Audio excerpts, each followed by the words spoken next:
Streaming on YouTube. Are we live? There we go. Hey-o. My internet, the hours are hopefully we're close enough into daytime. My internet connection has been real dodgy lately.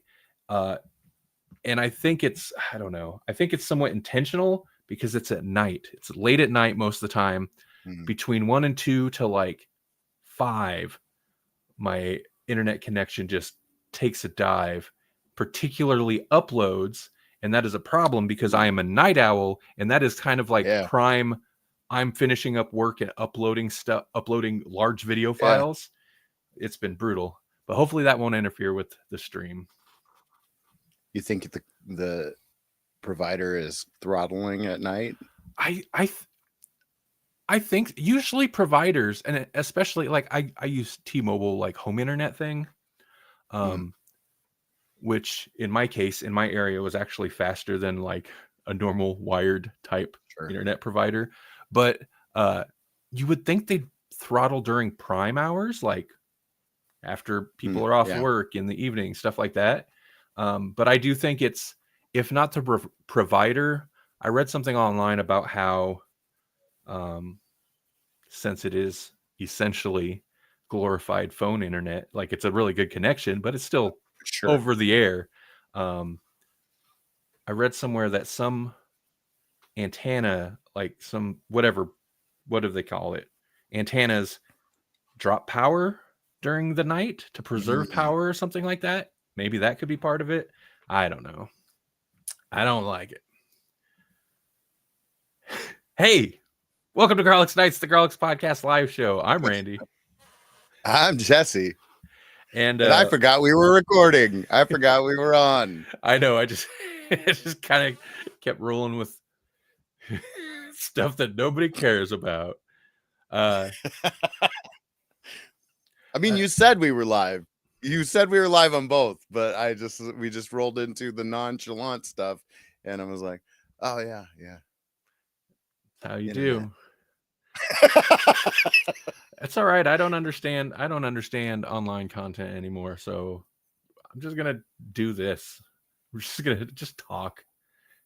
I might as well. That or put like AI versions of ourselves up, just and be like, hey, this is real. Hey, I'm not saying I'd be happy with that, but I might be happy with that. You know, you could do a video of you receiving a hat that's red, and then I'm less happy with this. Oh, did you not hear that bit where our president retweeted or like shared an AI video of Newsom receiving a Trump 2028 hat? The AI videos, they're just volleying now. They're just like, there's ping pong. That's me trying to make this apolitical. It's not. Well, here's what is though. Trump is a troll. I feel like even his supporters would have to agree with that. They voted for him mostly because they're probably trolls too. I was to say, if they don't agree with that, it's because they're trolling you. Right. No, he's not. And so everybody was down with Newsom or his social media team trolling Trump back. I think it'll get to a point though where that'll lose its novelty, and it's just going to be everybody's trolling everybody all the time anyway, like most of the internet is.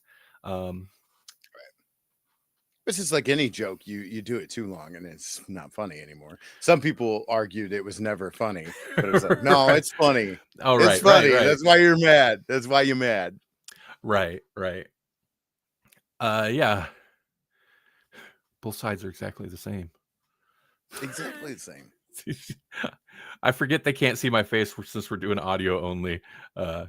Yeah. /S. How about that? /S, just to clarify.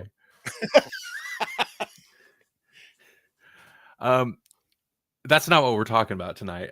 By the way, Melanie is not here. She might show up at some point during the stream, and then but it'll be a cameo. it'll be a cameo. She'll probably promptly go to bed. She's out and about. She's doing things. She's got a life. I What's let that her. like? I was about to say I let her go out in the world, which sounds terrible. What I mean is, Well, I tried to save you on that one, and then you're like, no, I'm just gonna power through. I'm going to power through because what I meant. This is actual transparency. This is what transparency sounds like. Right. What I meant is, she goes out in the world, and then I guess live vicariously through her. I let her handle out there. I just stay home. I'm the trad wife, okay? All right, there you go. Doesn't get more feminist than that. Slash S. It's all good. I think it does, actually. But okay. Anyway, what are we talking about? This is what happens when Melanie's gone. Yeah. She really, holds the show together. She keeps us from digging that hole. She's just like, stop it. So what were we talking about? What were we talking about? To whatever we were talking about, and she'd be like, and that's like something I watched. You're right. It's mostly a winged episode. We do have a few things. I have a couple of things to talk about. We always have things to talk about. We'll figure out something to talk about. Though, what's kind of a bummer, that it always gives us something to talk about, but it seems like it'll be a long time before we get any more new of this thing to talk about, is Doctor Who. Well, what is something new about Doctor Who that we can talk about? His name is John Coleshaw. So, yeah, you sent me that video, introducing the 12th Doctor, and I'm like, oh no, that doesn't say Capaldi right there. No, this is my favorite Doctor.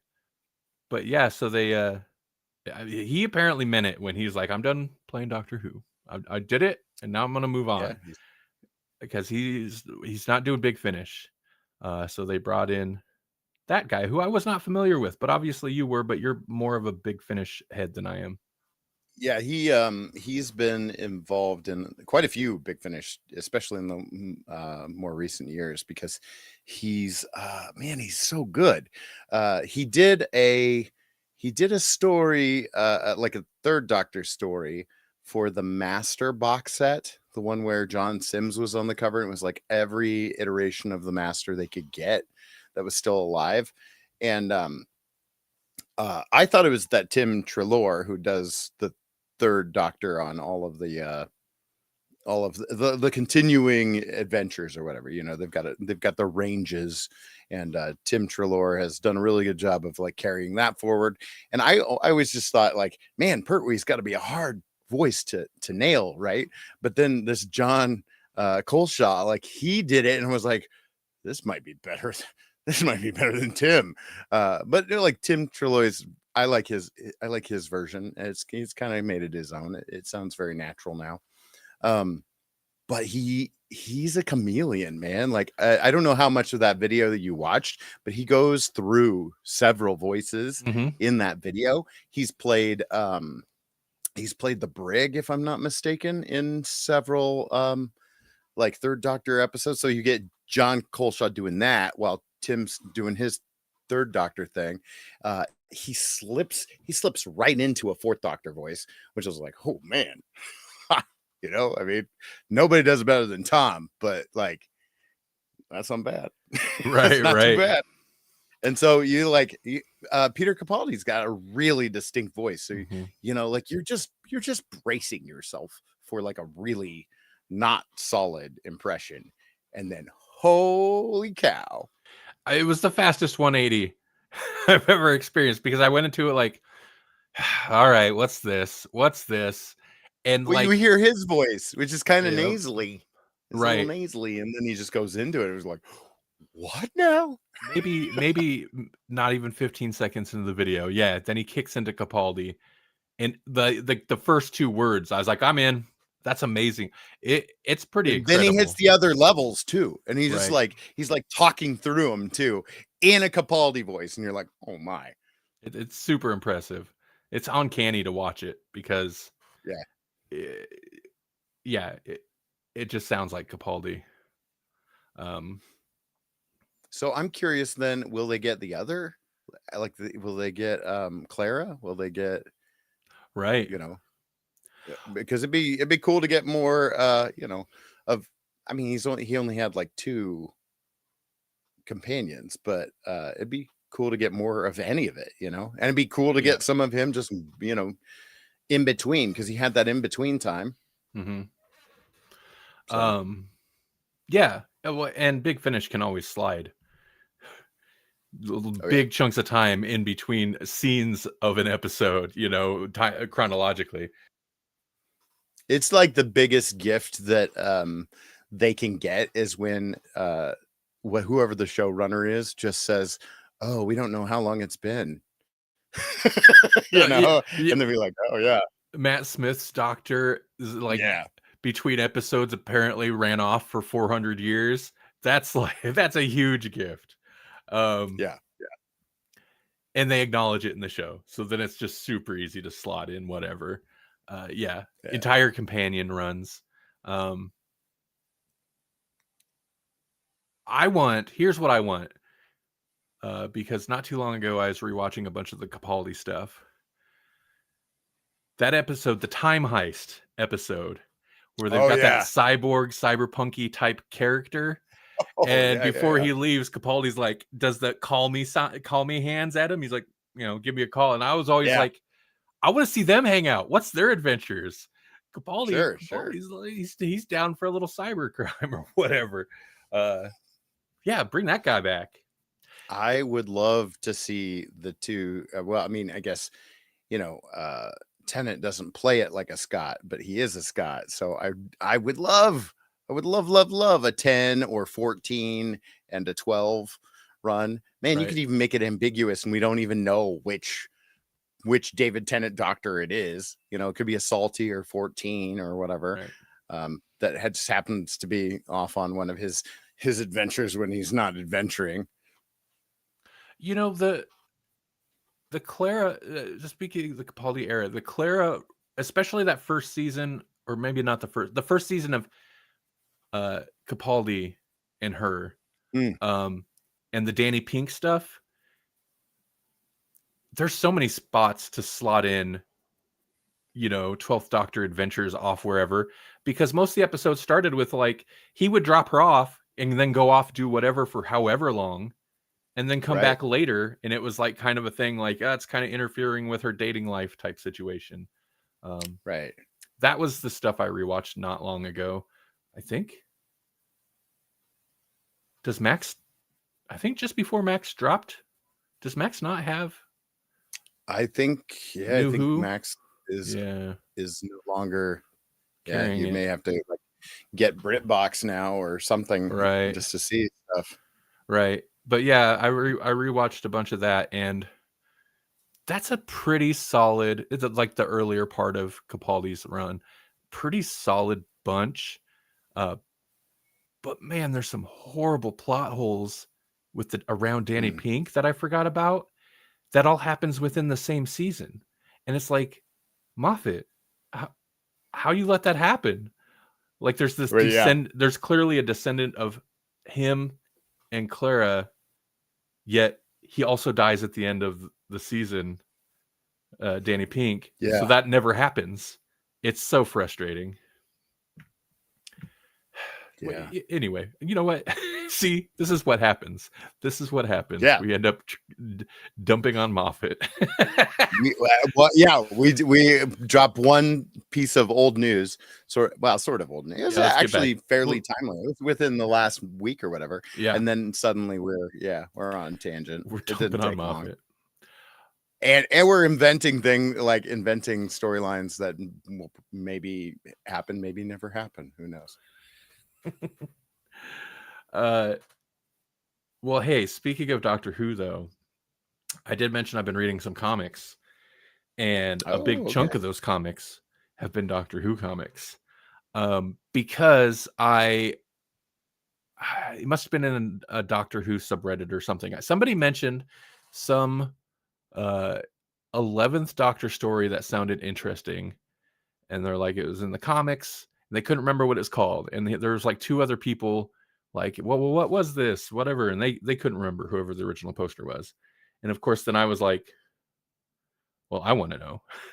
So I did some Googling based on like what they were talking about the plot, and it turns out they were talking about Titan Comics' first year of 11th. Well, yeah, the first year of 11th Doctor, 11th Doctor Adventures, which I feel like I might have read a little bit of when it first dropped, but I also have all of it because we had bought the Humble Bundle a while back. Yep.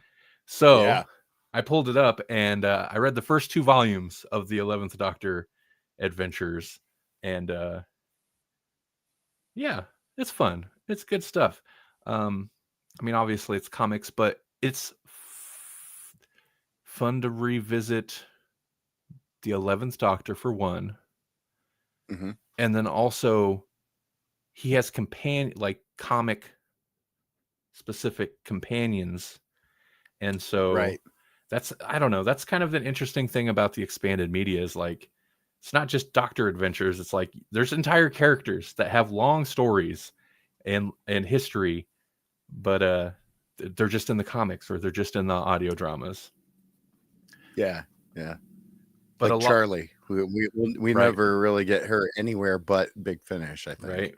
So I can't remember. Hold on, maybe I can pull it up real quick. In Yak Reader or whatever it is I'm using these days. Yak Reader. Okay. YAC Reader. I don't know. It works okay. Problem, Comic Rack isn't maintained anymore, and that was my favorite for reading. Right. You know, yeah. Yeah, I had like Comic Zine for a while, and that was really good. And then even that one, nope. Right. Hold on, real quick. Plus, I should pull up kind of the main if I'm talking about it. Let's jump to volume 2. And I'm not even through the whole first year stuff yet. I just finished up volume 2 last night. How do I make this jump back to the beginning? There we go. Nope.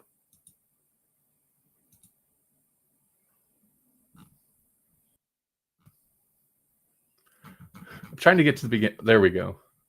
Okay. So Alice is a companion he's traveling with. It does the thing where we start like the first issue starts following the companion. So she's a girl. She's a girl. Is she impossible? Is she impossible though? No, she seems very possible. she's I'm out. She is a library assistant. It's an interesting.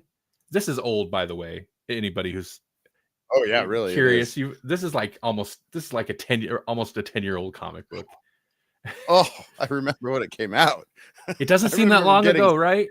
Sketch covers. Yeah, I remember getting the blank issues so that I could draw on them, and then didn't. It was close to 10, if not 10. It was a while back. I'll get back into that too. Time jump problems. How long I've been out of comics will come up again later. But it's interesting because we're introduced through her, and her mother passed away.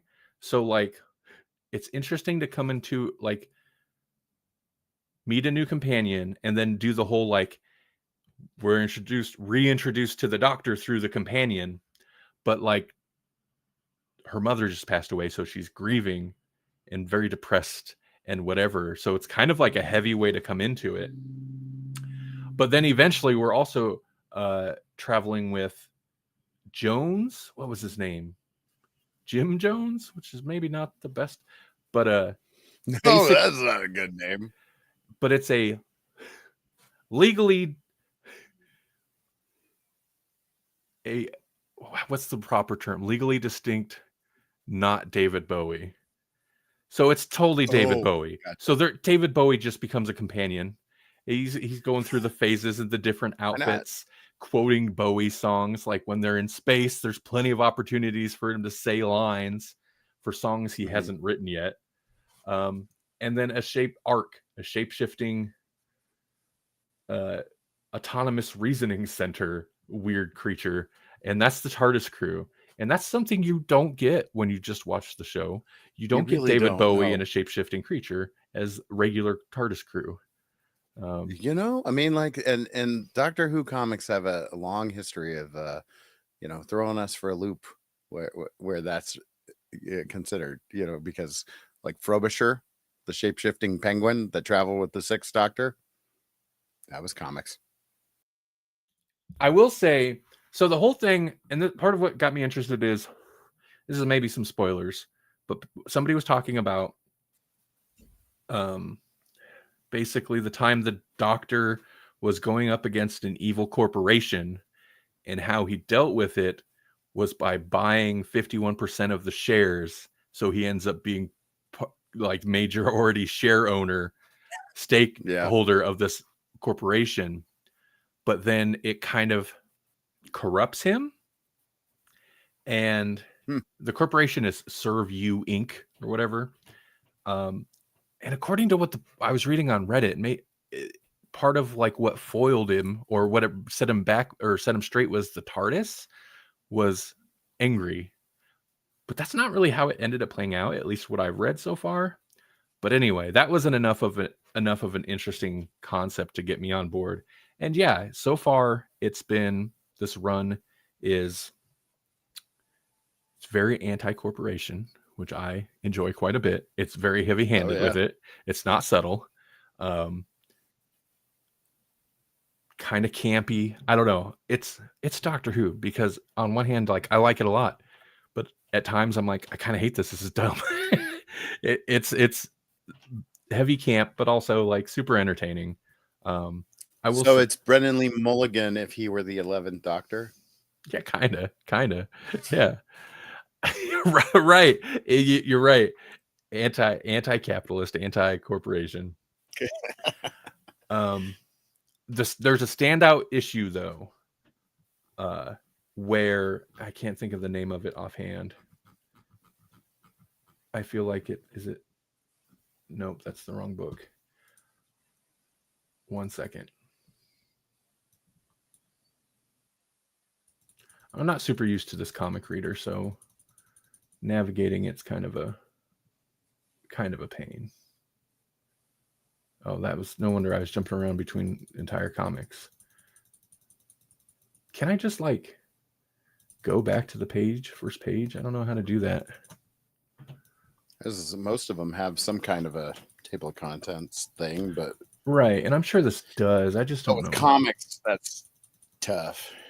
Right. Anyway, so I'm almost there. The standout issue has been, let's see, chapter 6. It was the first issue in volume 2. Space in Dimension, Relative, and Time. And the issue plays out backwards. It starts at the end, and every page or 2 pages it jumps back. But the thing is, time is flowing.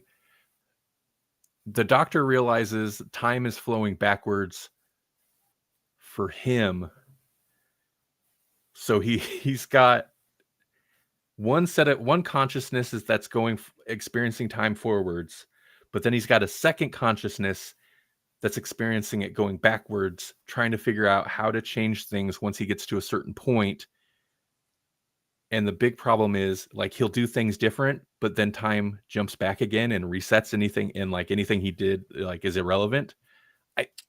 It's one of those like weird, super timey-wimey concepts that you couldn't do with the show. Or you could, but I don't think they would. I don't think it would land with it. I think they'd be worried it'd be over too many people's heads. And it's not like it's the most complex thing, but and it kind of doesn't make sense, but it was awesome. It was awesome. And I wish Doctor Who would experiment with time travel more. because it is a time travel show. Yeah, right. I mean, I get most of the time it's a device to be like, we can tell a story anywhere, at any time, and in any time. But I really like, I like time travel stories that get into like the messiness and the mechanics of time travel. Yeah. I think Big Finish has done a few of those that are pretty good. But again, like it's tough to really nail it because you can only hear what's going on. And so when they start Right. over, it's like everything has to be like the audible cues have to be spot on. You have to do it enough times that you go, oh boy, we're starting over again, huh? Right. Whereas with comics, you can kind of even reuse the same panels or not even reuse. You could just reuse certain like parts of panels and whatnot Well, I noticed and get the same. this issue did an interesting thing where it's got page numbers. The page numbers are extra large, and it starts at 26, and then goes Oh, backwards as you go through, just to like a little visual cue. Cool. Yeah. And plays with the meta. Yep. Yeah. Most of this, that issue was written by Rob Williams. Most of it seems like this 11th Doctor run is written by Al Ewing. I don't know if you're familiar. I think a lot of them are 2000 AD guys, because it's Titan Comics, it's British, so yeah. But yeah, I remember reading a little bit more of the 10th Doctor run, and I was pretty impressed with what I did read. I will say, like, and I've read some in the past, and we've even talked about some on the show, and they as with anything Doctor Who or any comics, it can be hit or miss. But I find the most awkward thing about the comics is oftentimes how quickly they'll wrap the story up. And I get that they usually, like, they still, for the most part, there's overarching things, but for the most part, they still stick to the, like, here's an adventure in a single episode or single issue. And yeah. So, like, the ideas will be good, most of them will be really good, but when it comes to, it's like, oh, we're out of pages and everything's fine, we're flying off, whatever. Like a quick wrap ups on a lot of these stories, which is a little jarring. I get it, but that's kind of, I think, my biggest complaint so far. I want to read some more. I know I read a bit of the 12th Doctor when it came out. I remember there being a big crossover, and I was going to start that, or I did start that, but I don't, because I think it was going to include, it was definitely going to include 12, 11, and 10. Right. Man, that Humble Bundle was awesome, but there's so much in there. It's intimidating. It's like, where do I jump in? What do I do here?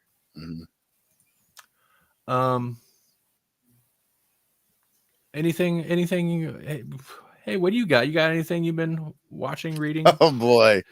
Well, okay. So the most relevant thing that I've actually watched was K-pop Demon Hunter, because my students just would not stop talking about it. Yeah. And they would request songs from it and whatnot. I was like, I guess I gotta know what this is, because they're asking me to play songs, and so I should at least understand the context of them and whatnot. And so I kind of blow their minds now when I'm like, oh no, we're not gonna listen to that one. That's when the heroes made the wrong choice. they were kind of being like bad guys a little bit, and they should have never wrote this song. And they were like, no, but that's the best song. And I'm like, yeah, we're not gonna play it because the good guys were being bad. They weren't being kind, and that's part of our school rules. That's pretty good. And then they'll be like play I'm Your Idol or whatever, and I'm like, those are the demons when they're about to win. No. No, we're not listening to that song. We're gonna listen to Golden when the good guys win. Your students are probably like, oh man, nerd. I troll them so hard. I tell you about all my Taylor Swift trolling that I've been doing?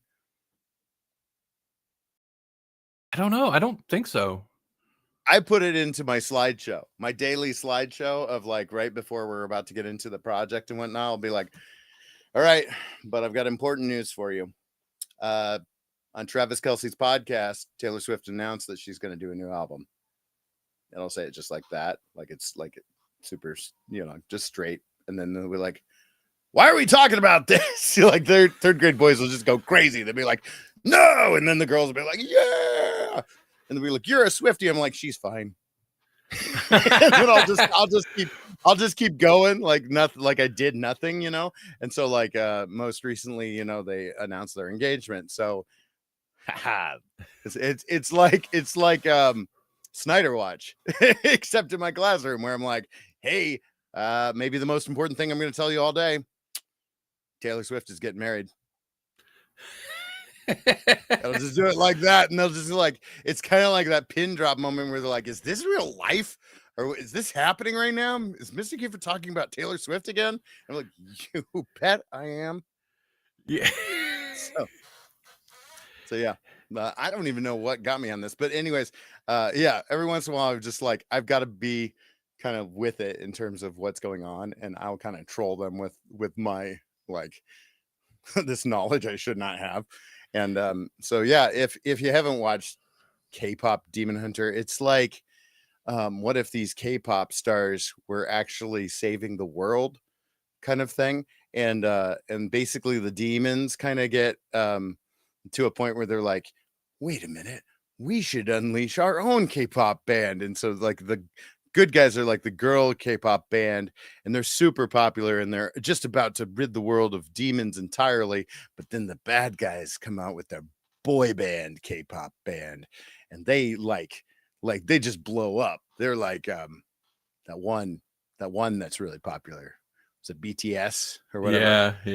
Yeah, it's kind of like that, except they're probably not even popular anymore. I don't know, but they were popular. So they just like show up, and then it's like all the people who are fans of the originals, they're like, they still love them, but they also love this boy band too. And it becomes this whole thing where like the demons are trying to covertly interrupt what the heroes are doing and whatnot. And then there's this like stupid blue tiger who is just a hoot. Like he's just like clumsy and stuff. And you think he's like a demon tiger that's blue, but like he's just super derpy. And like when you first see him, he like comes out of a portal and knocks over this potted plant and then tries to fix it, and it just keeps knocking over, and it's just this awkward scene of this blue tiger trying to like reset this potted plant. And, so I mean, I don't know, it's entertaining, and I get why the kids like it. Do I think that like most people are going to enjoy it? No, not unless you're like kind of, it's kind of fun in that it's kind of like tongue-in-cheek, taking the I don't know a good way to say it, but it's like taking shots at that's the best way to say it. It's taking shots at the K-pop fandoms and whatnot, and how like overzealous they are and whatnot. I mean, really any fandom. And it steps on so many tropes of the hunter, or like, the hunter that is also secretly part demon themselves, but they won't tell anyone because they're so close. They're so close to lifting their own curse. If they would just tell their friends who trust them the most in the world, but then they don't, and then it's gonna come out anyways, and then there's gonna be this whole thing, right? It's gonna be drama llamas everywhere, and then it is, and then like, yeah, attack the drama llamas, and then we were saved by the power of music. And maybe that part of her that was demon was important all along. I may have spoiled the whole thing for you and everyone else. Well, I don't know, but people might be upset. And normally I'm like, yeah, we shouldn't do spoilers. I don't care. It is very popular though. This movie. But I mean, like, it's the whole thing is it's like playing on tropes, and so it's like there's nothing about this that isn't predictable. I don't think, like, but I don't know. It was fun. it didn't bother me that I knew absolutely everything that was going to happen, because it was kind of like it was making fun of it a little bit. So I don't know. I would watch part 2 just because I've already seen part 1, and I'm probably going to need to know how to troll my students. So I'll probably watch part 2, which is coming soon, I think. It's pretty well rated on Letterboxd. People, Yeah, people like it. A whole lot of 4 stars, and the 5-star, the Letterboxd has a little graph or whatever. The 5-star is surprisingly high up there too, so it's pretty well liked. It's not overly long either, so it was like it's fine. It's just like a movie. It's not like a whole series, so it's not a huge time investment. So it's kind of dumb fun. I feel like it's one of those things where part of maybe why it caught on was like, I don't know, like what out of nowhere. It's just like, oh, what's this K-pop Demon Hunters random thing on Netflix? Yeah. I think the kids really like the songs. That makes one sense. of the reasons it really blew up, is that like people like the music, and it's fine. But like to me, it's like, just listen to actual K-pop. Like actually support those artists if you like K-pop. But that reminds me of 2 things. No, one thing primarily. I want to jump back to Taylor Swift, because Reddit was trolling me like you were trolling your students. Apparently Reddit has, like, I had to go check after this. I went and checked the settings, and there is a setting where you can turn off, like, I don't know, random special, not promotional, but like special events or whatever. Recommended. Yeah, that pop up as a notification. Yeah.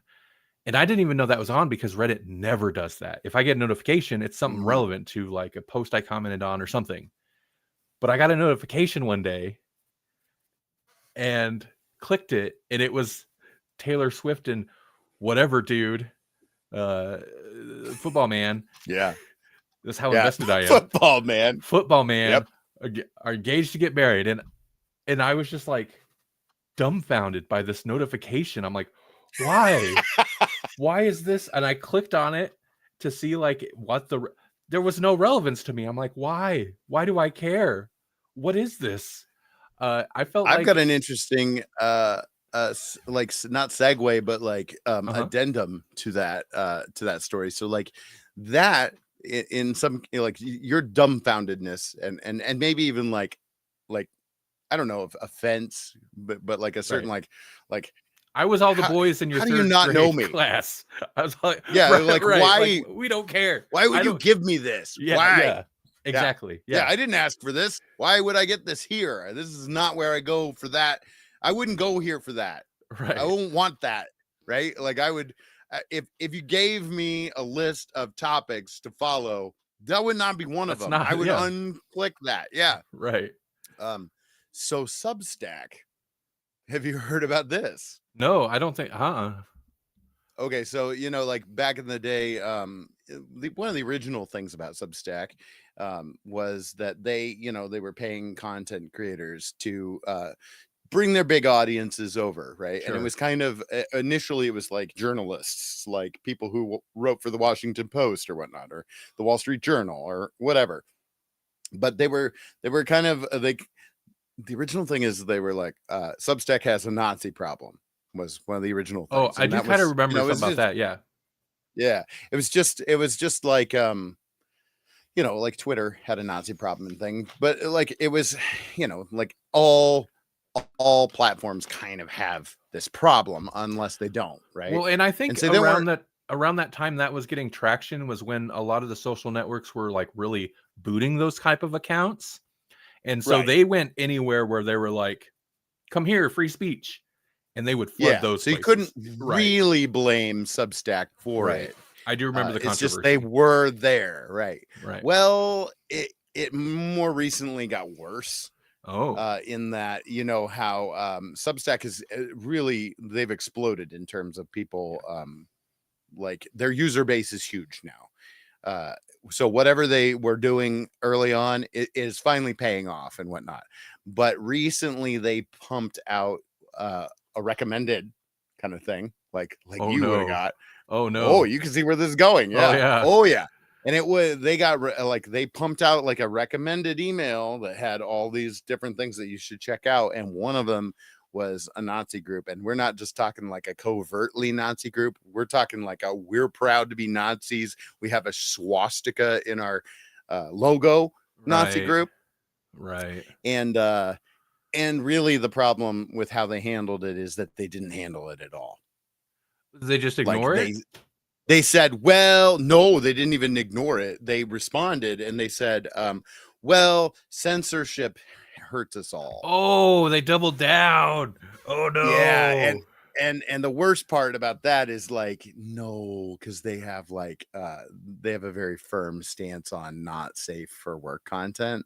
Right. Like you can't post not safe for work content, but you can apparently post swastika Nazi content. Nazi for work. Censor. Yeah. So censorship hurts us all. Wow. Okay. That's not good for them. Ooh, bad look Substack. Do better. Do something. Anything. Man, even if you did the bare minimum. That's not the bare minimum. What you did was like worse than nothing. It's kind of crazy how quickly a lot of these companies just flipped. They're just like, what? I mean, Yeah. It's okay now, right?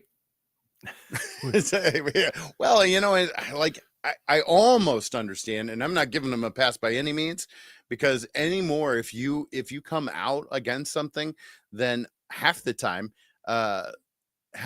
somebody is out there like telling you how you're against free speech because you're Right. silencing certain voices, because then like they think it's just a certain segment that's getting all of the censorship, and it's like, well, no. Well, yes, but no. Like Nazis are getting censored. Sorry, not sorry. Right. Like there's hate speech is hate speech. So booyah. Right. The whole free speech thing is, I understand, a minefield for online platforms, but the more and more, like, I can't remember how somebody phrased it, but something like, yes, free speech, but there's also like a somewhat unspoken social contract that everybody has within a society, and if you break that, basically F you, the rules don't apply to you. We're not gonna put up with certain things, and Nazis are one of those things that breaks that social contract. For a long time, that was a given, just a given. Yeah, it's just a given. Y'all can go back to hiding, having secret meetings and whatnot. Like the way that GI Robot intended. Right. You bring GI Robot to one of those meetings, it's not going to end well. It's not going to go well. You still have that meeting. No. Just realize there's consequences, and that's another thing. Yeah. It's like it's you can do and say whatever you want. Nobody's censoring you. If anything, you have to deal with the consequences of the things you're saying now. If you feel you're getting canceled, well, that's the consequences of what you're still allowed to say whatever. But I don't know, whatever. We don't have to get into it. But right. No, it reminded me, the Taylor Swift thing reminded me of Nazis. Oh boy. That's a statement. Why? It's that blonde hair, blue eyes thing, Oh, okay. I see the connect there. Maybe we should move on. Yeah. Probably. Maybe we should move on. Real quick, I don't want to get too much into this, but I have a random recommendation for you that you might enjoy that you might not have thought to check out. I think it's on Max. Okay. Mortal Kombat Legends Cage Match. There's been several like animated Mortal Kombat movies, right? Yeah. This is the Johnny Cage one, and the reason I say you might enjoy it is because it's basically a cheesy 80s action movie is essentially what it is. It's animated, of course, but also has kind of like a synthwavy aesthetic to it. Not kind of. Oh, It nice. definitely Yeah. has a synthwavy aesthetic. It's not as funny as I was hoping, but it is more of a comedy thing than anything else. But yeah, watching parts of it, I was like, I don't know, around the time it kicked into a montage with some 80s sounding music going, I was like, Jesse might like this. I don't know Yeah. why. But yeah, that's it. It's worth a watch. It's not super well reviewed. It seems like the people who like a lot of the Mortal Kombat animated movies, like this is kind of the weakest one for them. And maybe it is. I haven't watched a whole lot of them. But the voice, the Johnny Cage is voiced by Joel McHale, who I don't know if you're he hosted The I Soup do for know a that long name. time. He was the host of The Soup. He played Jeff Winger in Community. Okay. He's perfect for like a cocky, schmarmy guy. Yeah. And what's his name? You know what? It's probably listed right here. Let me click it real quick.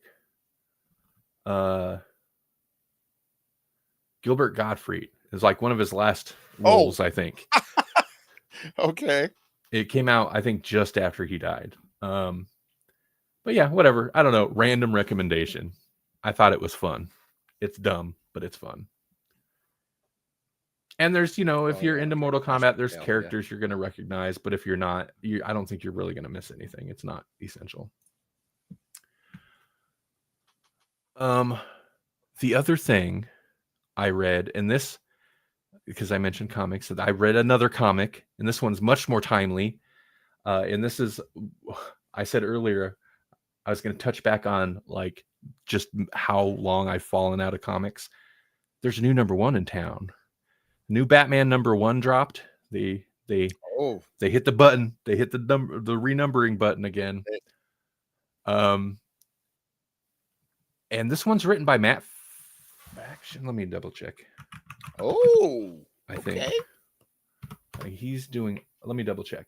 Yeah, Matt Fraction, with art by Jorge Jimenez. That dropped, I think, just this week. The 3rd, yesterday. Yeah. For once, I'm really up on the timely comic book. But yeah, I happen to see new Batman #1. Okay, let's see what that's about. He's got a blue bat symbol. That's interesting. Yeah. And is it Nightwing? Because that's instantly what my brain goes to. Right. No. It's not. It's just there were some panels where I was like, it almost gives me, it's not like Batman 66 in its vibe or anything, but the suit, just how like, for the most part, especially in the like lighter shots or scenes where it's not just dark, how little black there is on the suit, because it's pretty much gray with blue. I was like, that is a little Batman 6, little Adam West costume vibe. Okay. Or even like pre-Nightfall Batman. Right. Yeah, a little kind of throwback to a brighter looking Batman. Okay.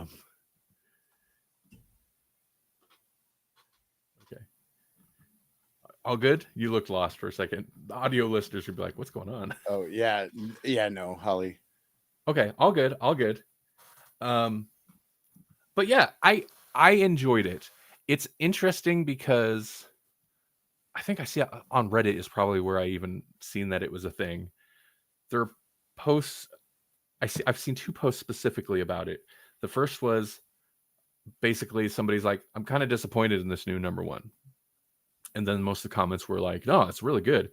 And then the other post I saw was, this new #1 is a masterpiece. And the other comments were like, people are going crazy over it. It's not that good. So, whatever. Reddit does Reddit. Sure. That said, I thought it was pretty good. it's a weird number one. It's not extremely bombastic. The art looks great though. I mean, like, it's not extremely bombastic in its story. The art looks amazing though. Um, it's kind of a simple story and more of a, I don't know. It's obviously trying to go for like an emotional beat as opposed to like some big plot or crime or big action piece. It's all about basically this one emotional beat it hits towards the end. Uh, but the thing, it made me realize how long I have fallen out of reading all comics is because Alfred's in it, but he's like an AI Alfred hologram that Bruce talks to. And I was like, oh, so Alfred must not be around, huh? Alfred's been dead for 6 years. Like in real life, they killed him off 6 years ago. I was like, I had no idea. Wow. I had no idea. And apparently, for the most part, he's just been gone. So, like, this is kind of a return. How is there not like a huge outrage about that? Because like people love Alfred. People do. Maybe there was. How did I miss it? Like that seems like big news. Right. Yeah. That I was surprised myself. And I mean, I'm sure there were little outrages because looking it up, because I was like, when does that I did come across some people commenting on, because I read some stuff about, I was like, when did they kill off Alfred? And some people at the time were like, yeah, okay, I'm done reading Batman for now. But oh yeah. Yeah, I don't remember hearing anything about it. But yeah. I will say, so how many I wonder how many people who hated this new Batman were like clueless as to who Matt Fraction was, because like the number one thing my brain goes to is his run on Hawkeye. Right.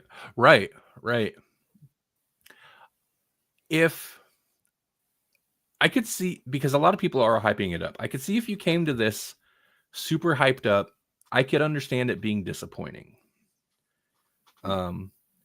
Just because it's, it's not the strongest hook. It's fine. Oh, also Robin does show up at the end. Apparently it's Tim Drake again.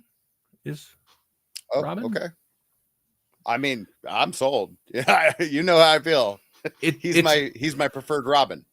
It's interesting because it doesn't seem like I don't think it's like a New 52. We're hitting reboot. I think it's still kind of like continuing from whatever status quo, but changing things up. I could be wrong about that, but it doesn't seem like you're jumping. Commissioner Gordon is used to be the commissioner, but now he's just a police officer. Apparently he got bussed down at some point. He looks very old though. Like, I was going to say, wouldn't you just retire? It looks like he should. The way he's drawn, he looks very old. I'm like, I don't know about a cop showing up looking that rough, but no. It just made me super aware of I have no idea what they've been doing with any of these properties for years at this point. But that said, it's pretty good at the fact that Alfred shows up as an AI. At first I was like, oh, he's hologram communicating. Yeah, but then then out of town or something. Right. But at a certain point it's clear oh, that must just be Alfred now. Which Schumacher did it first. Didn't they? Because I don't remember which one where they killed off Alfred, or he didn't come back between movies, but he was he was a computer program then. Talk to him on the TV screen. Maybe. I'm right. I'm not crazy. I swear. Yeah. It was either Batman Forever or Batman and Robin. Probably Batman and Robin. I could be wrong. Okay. That's the one I've watched the least. I thought it was still I think it was the same actor. Michael Caine. Yeah, it was the same guy. I think it was the same guy, but it was he was just on a TV screen. Because he was the only thing consistent. Even Batman changed, but Alfred was always the same. Yeah, well, until he was apparently a computer program on the TV or something. I I don't want to revisit it. I'll have to check out the Wikipedia article. No one should. No one should. I have never gone back and rewatched Batman and Robin and thought, boy, I'm glad I did that again. I've never gone back and watched them, which is crazy because I was such a fan of the Tim Burton movies. I knew it was bad, you know, but like I was like, you know what, I need to give it another shot or whatever. Sure. You know, it's like was George? I mean, it's George Clooney. Was he really as bad as I thought he was? And I will say, in his defense, he is absolutely not the worst thing about that movie. Right. He's absolutely not. He's not trying very hard, but he is not the worst thing. Right.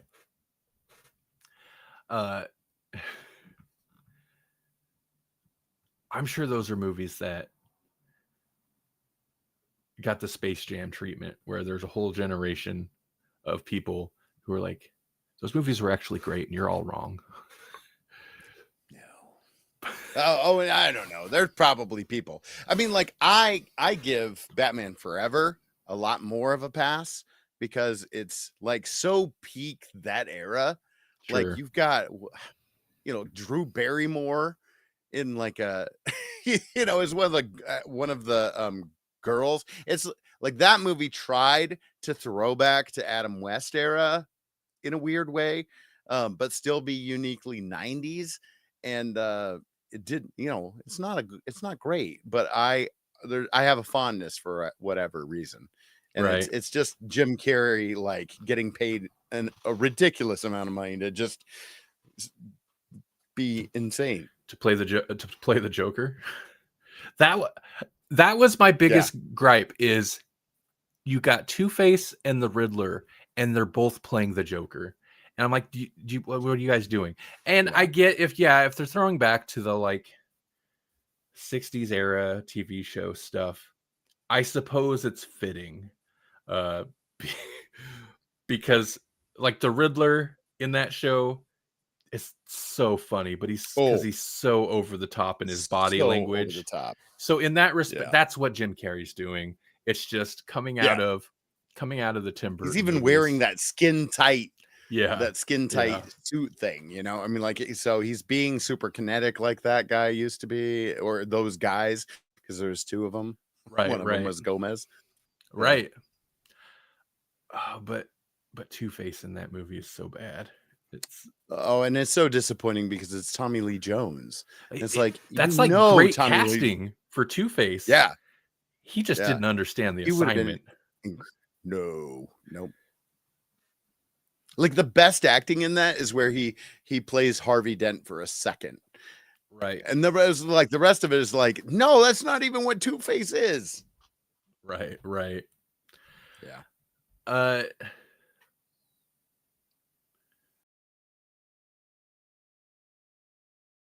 I'm curious. I'm gonna have to do more research about this number one. I don't know if this is a kind of a soft reboot or what. I don't know what this is, but I don't know. Well, with Matt Fraction, it wouldn't surprise me. It seems like Matt Fraction is like with his stuff with Hawkeye. It was like it's in the canon, but it feels very almost like a slight Elseworldsy thing, you know? Right. Right. Partly because of how it's drawn, the stylistic nature of it and whatnot. But it all holds up, you know, it's Clint Barton basically training Kate Bishop. Right. And it's really solid, but it feels like it's its own little thing. I read a chunk of an interview with him about it today. He said, one thing I'm conflicted about, I guess, he said something. He's like, every issue will be a self-contained story. Now, I'm guessing there's going to be some carryover because the end of this sets up like Robin gives him a call and he's like, do we have any friends on the police force? And Batman's like, or do we still have any friends on the police force? And Batman's like, this is not a spoiler because it's not really part of the plot. Batman's like, that doesn't sound good. And then it shows Robin and he's got police like pointing, guns at him. And that's the end of the issue. So that sets up the next issue. So it's not like they're going to be completely separated, but he said every issue, like it's got a beginning, middle, end. There's going to be a self-contained story in every issue. So kind of Monster of the Week is what it sounds like, which to me, it is fine, and that's probably a good way to sell comics, but is weird for the Batman series specifically. I remember like when New 52 launched, it seemed like um what was the other, was it the Dark Knight? What was the other main Batman title? Oh, Detective Comics. Duh. Detective. Yeah. Would occasionally do more self-contained like stories per issue. But Right. Batman was always pretty much very serialized. Whatever. It didn't super hook me. I didn't love it, but it wasn't bad. It was good. Yeah, I don't know. I'll read more. All right. Comics, man. We were talking about comics today. Man. a fair amount. Right. Right. And you could tell this is a Melanie Light episode because we talked comics, we talked a whole bunch of Doctor Who, and Big Finish. Yep. Nazis. Nazis, Taylor Swift. Yeah. Little K-pop Demon Hunter. That's the most Melanie thing so far, is the slightly anime. Not quite anime though. Right. I don't know what it is. It's its own thing. We have been watching a show that I think feels Grawlix appropriate somewhat, speaking of anime, although I think it's Chinese produced as opposed to like, traditionally Japanese. Sure. But I don't know if I mentioned this before. To Be Hero X, as in To Be Hero X. It's on Crunchyroll. I'm digging it. It's really kind of good, and it's a superhero thing. But I'd say tonally, it's not as hardcore, but it's more in line with The Boys than something like My Hero Academia. And it's also structured really interestingly. Like the animation style will change fairly frequently. Like several episodes are kind of. Oh, hold on 1 second. All right.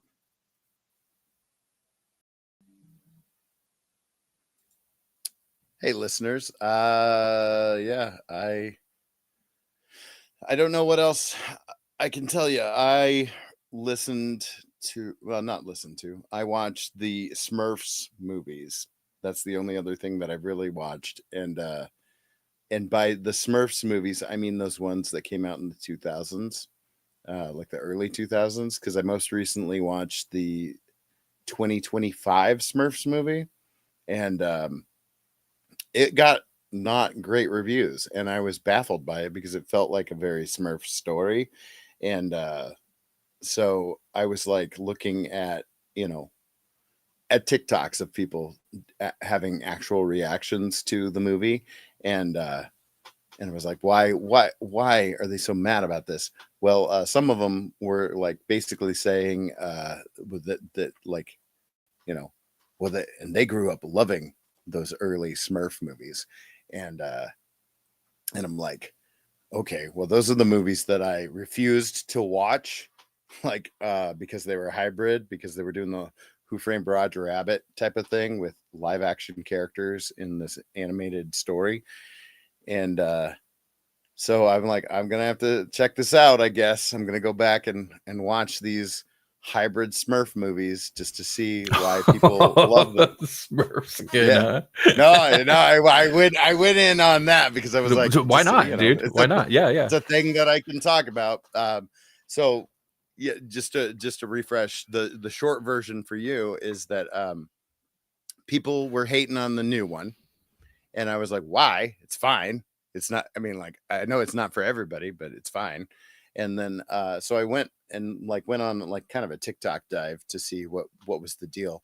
And a lot of the people who were kind of bagging on the new one really had a fondness and a nostalgia for those old movies. And I was like, what, really? And so I was looking at like Rotten Tomato scores and stuff, and those old movies get like a decent rating. So it's like, okay, fine, I will watch the hybrid movie or whatever, the ones that I I purposely avoided because the Smurfs look creepy. Um, well, the casting's pretty good, actually, like in terms of like voice actors and whatnot. And I still don't love it. There's nothing that I find particularly surprising about it, other than Hank Azaria as Gargamel. And I was really kind of surprised that I liked him so much, because he was actually one of my problems with it. Was like, okay, you got Gargamel is real, but the Smurfs are not real. But then you have Doogie Howser. I mean, Neil Patrick Harris is real, and like, so it's this whole, and there's uh, this whole, like, I don't know. It's hard to believe that these Smurfs are actually there. Sure. But Gargamel's great. It's jarring because he's so obviously a human cosplaying as a human, because they've got him with the weird teeth and the weird stuff and stuff. But like, he's such a fun actor. Like, he just throws himself into that ridiculous role, and he's just like, oh yes, a chamber pot. Like, they're at this fancy dinner, and he's like, oh, perfect. And he just like got this carafe, and he takes it back behind a bar, and is just peeing in the middle of the restaurant. It was like, that's the kind of lowbrow humor I don't think I would expect to enjoy. But it was so out of nowhere that I was like, okay, that's so ridiculous, but whatever. And then, I would say, all in all, the first movie was fine and fun. They should have never done a second one. Although the one thing that I do like about the second one is that it's all about Hank Azaria's Gargamel, like, accidentally making it big in the real world, because he's just like, well, he's, first of all, he's got actual magic and whatnot, but his shows just go off the rail. Like, he starts doing like a stage show that gets really popular, and it's really just him failing in front of a studio audience or whatever, like failing in front of an audience, and them loving it. Okay. And so, like that's surprisingly good. That's surprisingly interesting. So I don't know that I would give it the kudos that the nostalgia vibes give it, but it's fine. It was entertaining, but it was completely predictable and absolutely a product of that time. Sure. Okay. The other thing that, I guess, one of the things that really like won me over, that allowed me to give it a pass, is that it's very referential to Peyo, the original artist group that created the Smurfs in the first place. Okay. Is very referential to it. Like, I'm like, why are they on the internet? Like, why are they looking up Smurfs on Wikipedia, and why are they able to find information? Well, the real world is like seeded with this information from the Peyo books, and they even go into a bookshop, and they have to find a spell, and there's no spell books in the real world, but they have to find a spell in order to get back to Smurf Village, and it's like hidden. There's hidden glyphs in the comics written by, like, the original. So They go get in there, and they're looking through old Smurf comics, and it's like, oh, that's us. And there's the spell. It's in the book, and I was like, okay, that's kind of a fun little nod to the original, and very referential and paying homage. So I guess I've done a 180 and said it's fine. And Gutsy Smurf was funny. He's basically Scottish Smurf. Okay. But, okay. It's fine. It's at least as fine as the new movie, but all the people who hate the new movie, is like, no, that one's fine too. Right. So there you go. That was me vamping while you took the call. Hopefully everything's fine. Yeah, everything's fine. Melanie Right. says hi, by the way. And so are the Smurf movies. Everything's fine. Melanie Hi, Melanie. I'm glad to hear that she did not fall asleep on the road. That's the most important thing there. She's on her way home. She'll be home shortly. She was on a rant. She's like, today sucked. Oh. Do you want me to tell you about it now? Man. And I was like, not right now. I'm doing Grawlix. And she's like, oh. So, she says hi. She's not thinking about us, but she says hi. She's not missing the show, guys. Nah, she's got more not. going on. Yeah, she got stuff going on. She'll be back most likely next week. Speaking of, I mentioned 2B Hero X. I'll wait till she gets back before I talk much about it. But I will say it's a good superhero anime if you like a slightly cynical take on superheroes. It's also, yeah, whatever. I'll talk about it more in the future. I feel like her calling when she did was kind of like her accidentally reminding us that we've been going for at least an hour. It was her interrupting me, being like, "You know what? It's amazing."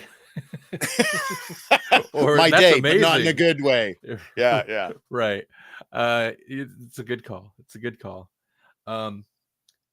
When do we want to do this absolute Batman review? Do we want to set a date, or do we just want to wing it? No, we can't wing it. If we just wing it, we got to figure out some kind of date. I know we already set a date and then promptly forgot it. Was it the 18th? How thick is it? Like, how many issues are we talking here? Volume 1's only 6 issues, I think. It's like 6 issues. So, I mean, like, give me 5 or 6. I don't know. It's tough to say because I'll get on a tear and I might have it done by next week. But also, I know. I really want to read things ahead. Have been going lately, Right. I do really want to. I've read it. I want to read ahead because I think they're up to like 11 or so issues, week, monthly, or whatever the release schedule is right now. Right. But I haven't. So, listener, in case you're wondering what we're talking about, we're gonna bring back actual like proper comic book reviews once a month, ideally. And the first one will be Absolute Batman Volume 1, which came out last month at some point. And that collects issues 1 through, I believe, 6 of Absolute Batman, written by Scott Snyder. Yeah, the 18th seems reasonable. That gives us 2 weeks, right? Yeah. Oh, yeah, definitely. Okay. Let's shoot for that. And if it falls apart, we probably won't even be on. right. The 18th at the earliest. Put it that way. It would be like September 18th ish. That's right. Give or take a month, half a month, maybe. We'll probably not take half a month. Take a month. Timey-wimey. Maybe we'll read it backwards and then read it forwards and then get stuck in the middle and start over on page 26. We're going to review it last month. Yeah. So, okay. We'll review it on episode 100.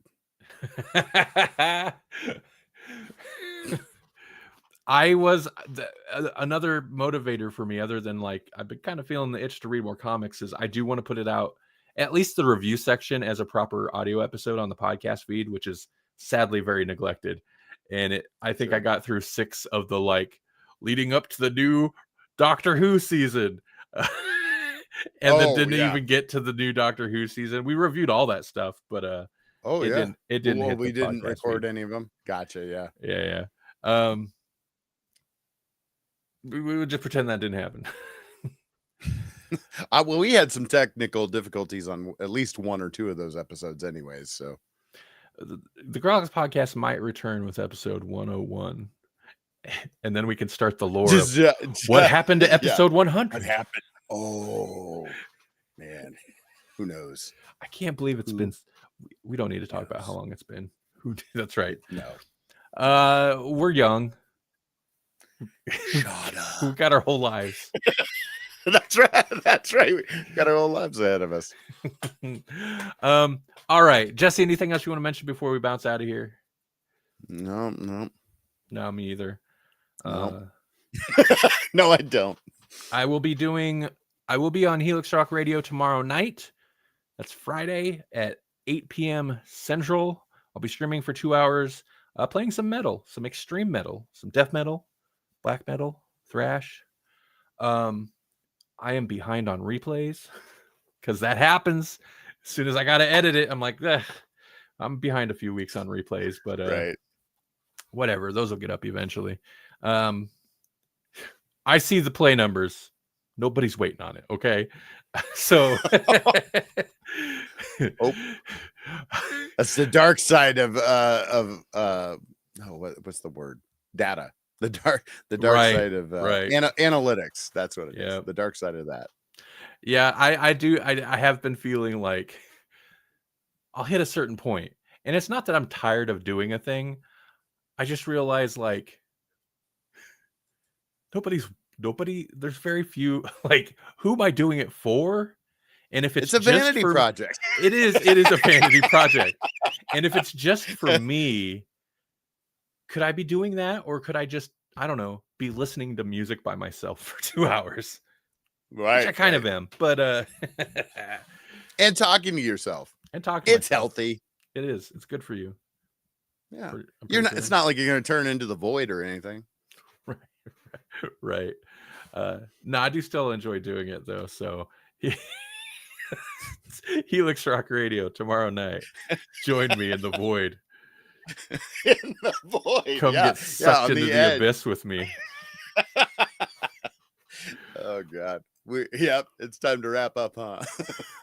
I will say though, if you're gonna start like adopting that attitude, on a metal show is a pretty good place to have it. Yeah, why not? Why not? Why not on Friday nights? Yeah. All right, everybody. Thanks for listening. Have a great weekend. Grawlixpodcast.com, GRAWLIX podcast.com. That's where you can find stuff related to this show. You sure can. All right. Bye, YouTube. Bye.